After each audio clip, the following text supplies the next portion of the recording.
piano pickup. So explain why that was a necessary thing back in the 70s. Most people don't realize you can't use a microphone to make a piano louder. You can't play piano in a band and compete with electric guitars. So I got this idea that I thought of my perfect instrument would be like a small grand piano, but you could plug it into an amplifier. Right. I thought, I'll just get a small grand piano and put guitar pickups in it, and I'll be like the Jimi Hendrix of the keyboards. And so I actually did that, and I was actually disappointed that it didn't sound weird at all. It just sounded exactly like a piano. Oh, yeah. But it could be as loud as you wanted. And it had the immediacy and the power of electric guitars. After a year of using this thing and people saying, "You're the best piano player we ever heard," I realized a lot of that had to be the fact that they could hear me. They could hear you. How did Little Richard and your predecessors do it? Did they just not They mic just it, or- they just had inferior live performances. Yeah. Jerry Lee Lewis created rock piano, rock and roll piano, and all those people, when you'd go to see them, you couldn't really hear the piano.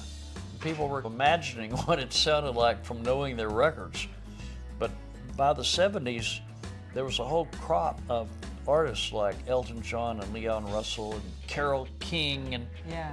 people that were piano oriented, and they were struggling to put on performances, and I realized that I had something they could use. So the pickups create an electronic signal to feed it into an amplifier, because just putting microphones there created Right. feedback and didn't make it any louder. There's no part of a piano that's really loud. And plus the electric guitar has a sense of presence and immediacy that you can't get with any other instrument until now. Now you can do that with a piano thanks to my thing. It sounds revolutionary in the music industry. People must have been excited to have it. Who was your first customer? I saw that Elton John was going to play in Dallas.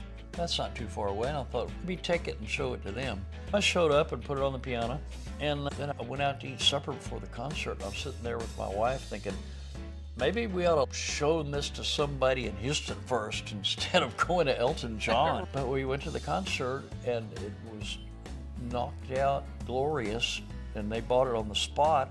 And eventually they bought another one a month or so later before they went home because they wanted a backup.